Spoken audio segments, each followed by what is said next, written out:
नमस्कार। आज हम पढ़ रहे हैं कक्षा 8 की हिंदी की बुक बसंत और आज का हमारा पाठ है लाख की चूड़ियाँ। सारे गांव में बदलू मुझे सबसे अच्छा आदमी लगता था, क्योंकि वह मुझे सुंदर सुंदर लाख की गोलियां बनाकर देता था।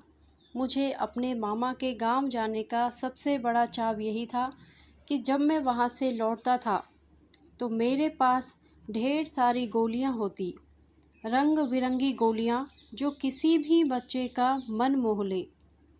वैसे तो मेरे मामा के गांव का होने के कारण मुझे बदलू को बदलू मामा कहना चाहिए था, परंतु मैं उसे बदलू मामा ना कहकर बदलू काका कहा करता था, जैसा कि गांव के सभी बच्चे उसे कहा करते। बदलू का मकान कुछ ऊंचे पर बना था। मकान के सामने बड़ा सा सहन था जिसमें एक पुराना नीम का वृक्ष लगा था। उसी के नीचे बैठकर बदलू अपना काम किया करता था। बगल में भट्टी दहकती रहती जिसमें वह लाख पिघलाया करता। सामने एक लकड़ी के चौखट पड़ी रहती जिस पर लाख के मुलायम होने पर वह उसे सलाख के समान पतला करके चूड़ी का आकार देता।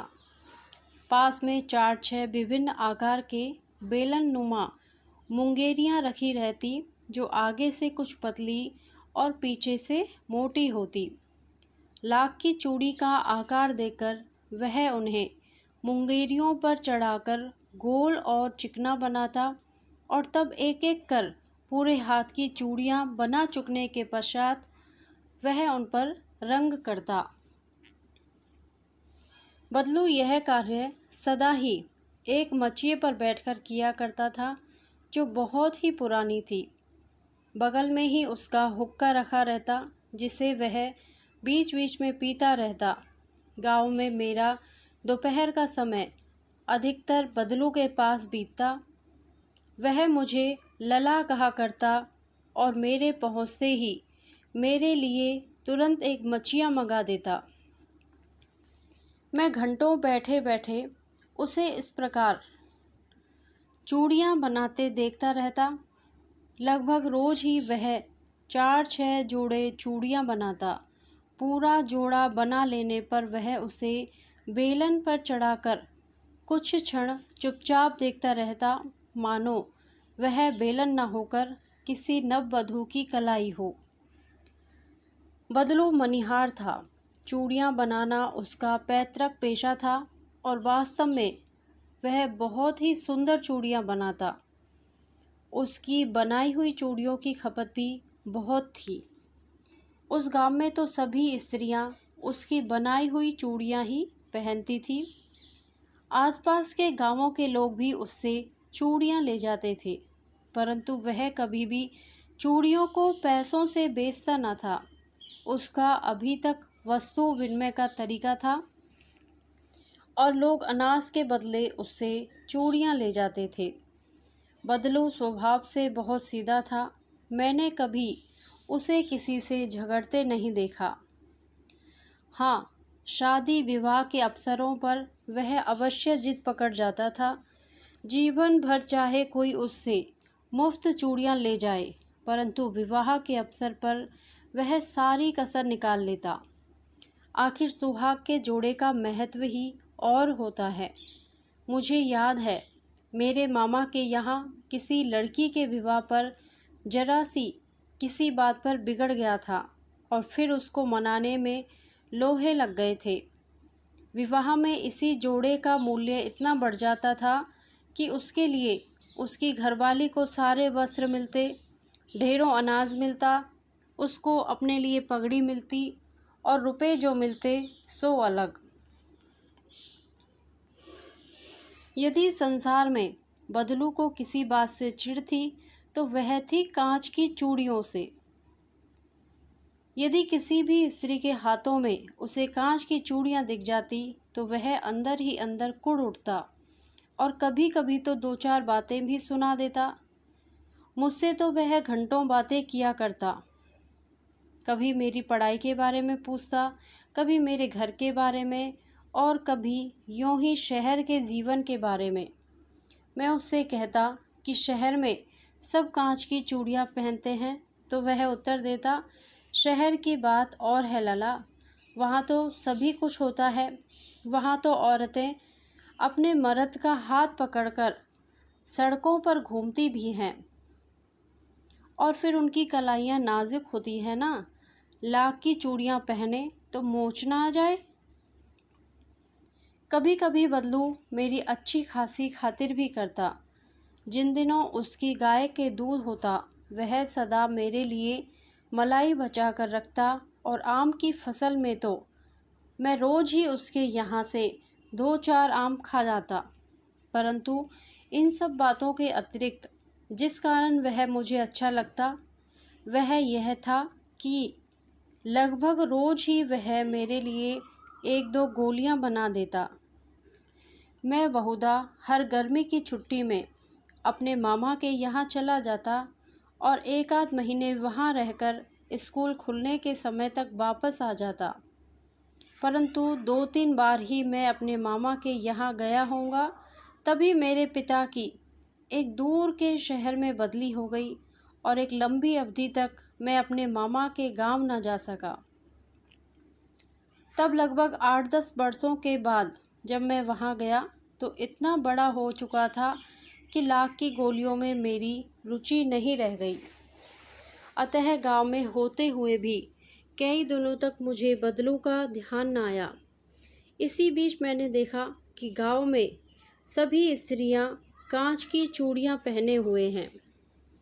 विरले ही हाथों में मैंने लाख की चूड़ियां देखी। तब एक दिन सहसा मुझे बदलू का ध्यान हो आया। बात यह हुई कि बरसात में मेरे मामा की छोटी लड़की आंगन में फिसलकर गिर पड़ी और उसके हाथ की कांच की चूड़ी टूटकर उसकी कलाई में घुस गई। उससे खून बहने लगा। मेरे मामा उस समय घर पर ना थे, मुझे ही उसकी मरहम पट्टी करनी पड़ी। तभी सहसा मुझे बदलू का ध्यान हो आया और मैंने सोचा कि उससे मिल आऊं। अतः शाम को मैं घूमते घूमते उसके घर चला गया। बदलू वहीं चबूतरे पर नीम के नीचे एक खाट पर लेटा था। नमस्ते बदलू काका, मैंने कहा। नमस्ते भैया। उसने मेरी नमस्ते का उत्तर दिया और उठकर खाट पर बैठ गया, परंतु उसने मुझे पहचाना नहीं और देर तक मेरी ओर निहारता रहा। मैं हूँ जनार्दन काका, आपके पास से गोलियां बनवा कर ले जाता था। मैंने अपना परिचय दिया। बदलू फिर भी चुप रहा, मानो वह अपने स्मृति पटल पर अतीत के चित्र उतार रहा हो। और तब वह एकदम बोल पड़ा, आओ आओ लला, बैठो। बहुत दिन बाद गांव आए? हाँ, इधर आना नहीं हो सका काका, मैंने चारपाई पर बैठते हुए उत्तर दिया। कुछ देर तक शांति रही। मैंने इधर उधर दृष्टि दौड़ाई, ना तो मुझे उसकी मचिया ही नजर आई, ना ही भट्टी।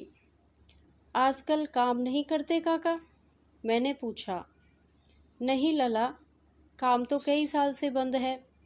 मेरी बनाई हुई चूड़ियाँ कोई पूछे तब तो। गांव गांव में कांच का प्रचार हो गया है। वह कुछ देर चुप रहा, फिर बोला, मशीन युग है ना लला, आजकल यह सब काम मशीन से होता है। खेत भी मशीन से जोते जाते हैं, और फिर जो सुंदरता कांच की चूड़ियों में होती है, लाख में कहाँ संभव है। लेकिन कांच बड़ा खतरनाक होता है, बड़ी जल्दी टूट जाता है, मैंने कहा। नाजुक तो फिर होता ही है लला। कहते कहते उसे खांसी आ गई और वह देर तक खांसता रहा।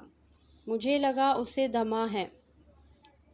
अवस्था के साथ साथ उसका शरीर ढल चुका था।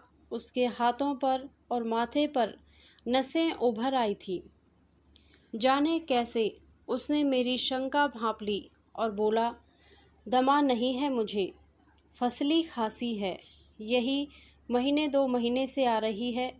10-15 दिन में ठीक हो जाएगी। मैं चुप रहा।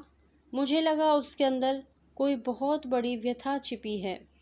मैं देर तक सोचता रहा कि इस मशीन युग ने कितने कितने हाथ काट दिए हैं। कुछ देर फिर शांति रही, जो मुझे अच्छी नहीं लगी। आम की फसल अब कैसी है काका? कुछ देर पश्चात मैंने बात का विषय बदलते हुए पूछा। अच्छी है लला, बहुत अच्छी है, उसने लहक कर उत्तर दिया और अंदर अपनी बेटी को आवाज़ दी। अरे रज्जो, लला के लिए आम तो ले आ। फिर मेरी ओर मुखातिब होकर बोला, माफ़ करना लला, तुम्हें आम खिलाना भूल गया था। नहीं नहीं काका, आम तो इस साल बहुत खाए हैं। वाह वाह, बिना आम खिलाए कैसे जाने दूंगा तुमको। मैं चुप हो गया। मुझे वे दिन याद हो आए जब वह मेरे लिए मलाई बचा कर रखता था। गाय तो अच्छी है ना काका? मैंने पूछा।